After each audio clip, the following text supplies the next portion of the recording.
What's up guys, in this video I'm going to show you that how you can temporarily deactivate your Instagram account. Okay, so what you need to do is go to your Instagram. For that you have to go to your profile like here.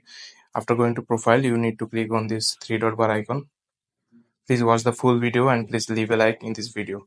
So what you need to do is click on settings and privacy option right here. After that you need to click on accounts center option right here. Then what I need you to do is click on the personal details option in the second option right here. Then what you need to do is click on this account ownership and control option right here.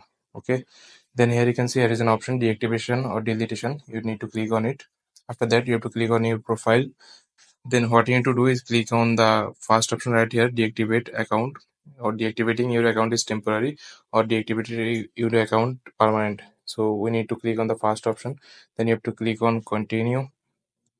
Okay, then after that here you can see after that you need to put your password here. Then after you have to click on continue.